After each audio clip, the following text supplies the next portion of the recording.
My name is Joanne. I'm sitting at my desk on an ordinary February morning, looking out at the bare branch trees and the gray-white light of winter through the kitchen window. The coffee in my mug, with a small chip in the rim that I've never bothered to replace, is hot. My client folders are open, and my calendar is neatly organized. My name is on the lease of this apartment that I've made my own. The plants in the east-facing window are thriving, thanks to my weekly watering routine. It wasn't always this peaceful. I remember that fateful Tuesday morning like it was yesterday. I had my laptop bag on my shoulder, keys in hand, and my day all planned out. I was about to step out of my apartment, just like I had done countless times before. I had a 9 o'clock client call, a presentation due before noon, and a lunch with my team lead who had been hinting at a promotion. I was making $3,000 a month from my freelance project management and digital consulting work, which I had built from the ground up. But as I stood in the hallway, I had no idea that my husband, Tom, and his mother, Mrs. Thompson, had been plotting against me for months. Tom stood in the doorway, arms folded, his chin lifted at an odd, practiced angle. Behind him, Mrs. Thompson sat at my kitchen table, sipping my coffee and looking at me with cold, calculating eyes. "Mom doesn't like your job," Tom said, his voice steady. "Even though you make $3,000 a month, you're staying home and cooking dinner like a proper wife." Mrs. Thompson nodded slowly, like a judge passing a sentence. I stood there for a few seconds, stunned, looking at these two people I thought I knew. Then I walked into the kitchen, picked up my phone, and called my dad. "Dad, they're here," I said. "Let me take you back to the beginning." I had rented this 2-bedroom apartment on the 4th floor with a view of the park before I met Tom. I signed the lease myself and spent 8 months furnishing it. I was careful with my money because it had never come easy. The first big purchase was a deep charcoal, gray sectional couch that I had wanted for a year. Then came the solid oak kitchen table from a custom order place, followed by bookshelves, a rug, and 3 plants in the east-facing window that I watered religiously every Thursday and talked to sometimes. This apartment was a physical manifestation of the life I had created for myself. I was a hard-working professional. I had clients across 3 time zones, contracts, invoices, and a consistent monthly income between $2,800 and $3,200. I had built this career over 4 years, through low-paying gigs, losing clients, and rebuilding. Every morning at 8:30, I was at my desk, and by 5:30, I was logging the day's hours and planning the next one. I met Tom at a mutual friend's birthday dinner 2 years ago. He was 36, an account manager at a large shipping company. He seemed steady and reliable, with a great laugh that came from deep in his chest. On our second date, he walked me to my door and said, "I've never met anyone who knows exactly what she wants. It's the most attractive thing I've ever seen." I should have noticed the note of surprise in his voice, as if a woman knowing her own mind was something extraordinary. But I found it charming instead of concerning, and that was my first mistake. We got married 14 months after we met.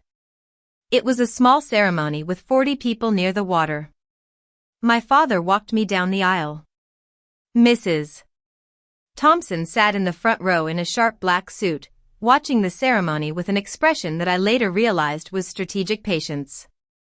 She smiled at the right times and hugged me at the reception with a distant, perfunctory hug. After the wedding, Mrs. Thompson started coming for dinner twice a month. She never directly criticized my work, but she would say things like, "I don't know how you can stand being alone all day," or "It must be so lonely without colleagues."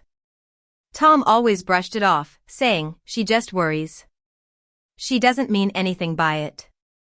But over time, those words stopped being reassuring and started to feel like a red flag. 6 weeks before that Tuesday, in late August, I was working on a client project when I heard Tom talking in the living room. His voice was low and careful, like he didn't want to be overheard. I sat and listened to the rhythm of the conversation without understanding the words, like listening to a foreign song. He talked for about 10 minutes and let out a short, private laugh. She won't like it, but I think she'll come around, he said. I know she will. She just needs the right conversation. When he came back to the living room, I asked who he was talking to. My mom, he said. She wanted to talk about the holidays. His face was calm and normal, and I thought maybe I was overreacting. But then the evidence started piling up. The following Saturday, while Tom was at the gym, Mrs. Thompson called me. Her voice was overly warm, like she had rehearsed it. She said she admired my hard work but thought it would be nice for Tom to come home to a warm meal and a stable home environment. I told her we managed fine with both of us working, but I knew what she was really saying. The next Thursday, Tom came home from his monthly dinner at his mother's, quieter than usual. In the morning, he brought me coffee and casually mentioned that his mother was asking about my work schedule. I asked why, and he shrugged it off. I started to see a pattern, and when I looked at him, there was a flicker in his eyes, something that was neither guilt nor warning. Then I found the notepad. I was looking for a pen in the living room, and I checked Tom's jacket pocket. There was a folded page with a list in his handwriting. It had 6 items, including practical details like my income average, lease end date, and monthly contract flexibility. One item said Mom's points. See conversation Thursday, and another was about the timing of a kitchen/home base conversation. The last item, which I had to read twice, simply said, if she agrees. 2 days later, I found an email thread on Tom's open laptop. The subject line was the plan, update. The first 3 visible lines read, I think the timing is right. She'll push back initially, but you know how to handle that. The main thing is she has to feel like it's her idea or at least her choice. I realized that Tom and his mother had been having a secret conversation about my life. I didn't confront him that night. I needed time to gather my thoughts. I lay in bed, wide awake while Tom slept soundly beside me.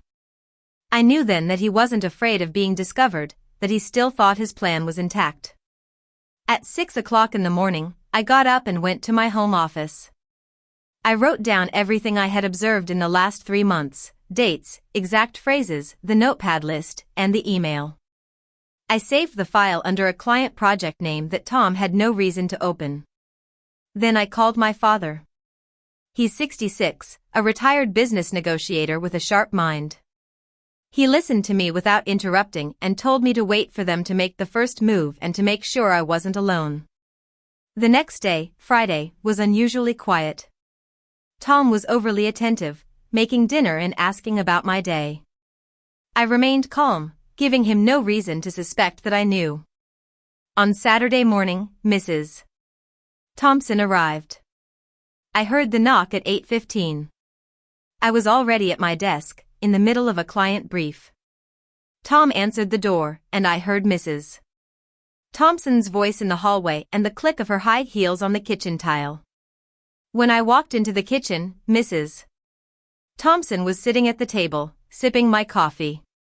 Tom stood at the counter, looking tense. Mrs. Thompson said she wanted to talk about something important. She said it came from family love and that she thought it would be better for Tom if I stayed home. I asked if they wanted me to quit my job. She said I should think about priorities, that Tom earned more than me and I didn't need the money. I told her it wasn't about the money. Tom then chimed in, saying his mother had concerns and that we should discuss it. I confronted them about the notepad and the email. Tom's face changed instantly, like a light going out. Mrs. Thompson tried to deflect, but I demanded answers. I pointed out that they had planned my life without my input, including moving me into her house if my work situation changed and the lease ended. Just then, my father arrived. He sized up the situation quickly and sat down between me and Mrs. Thompson. He calmly told them that they had gone behind my back and that decisions about my career were mine to make. Mrs. Thompson tried to defend herself, but my father was firm. I told her clearly that I had never asked for her approval and that her ideas about what a wife should be didn't apply to me. I said that if she wanted a relationship with me, this conversation had to end here. Mrs. Thompson left without arguing. Tom was asked to leave for the night by my father. I sat in the kitchen with my father, and he told me I knew what I was doing. In the weeks that followed, Tom called and asked to come home to apologize. I gave him a chance to talk. He admitted that he had let his mother interfere and that he had treated my consent as a hurdle rather than a foundation. I told him I needed time and that rebuilding our relationship would require him to stand up to his mother. Over the next few months, Tom faced 3 tests. Twice on the phone, and once in person when Mrs. Thompson showed up unannounced. Each time, Tom stood his ground. He told me about these incidents without seeking my approval, and that's what I needed to see. In November, I had a conversation with Mrs. Thompson at a cafe. It was honest and direct. She asked about my work sincerely, and I answered her plainly. She said I was good at what I did, and it felt like a genuine compliment. We parted with a handshake. 3 months after that Tuesday, I renewed my lease. I signed it with my own hand, and I put the signed copy in my desk drawer, along with the contracts and bank statements.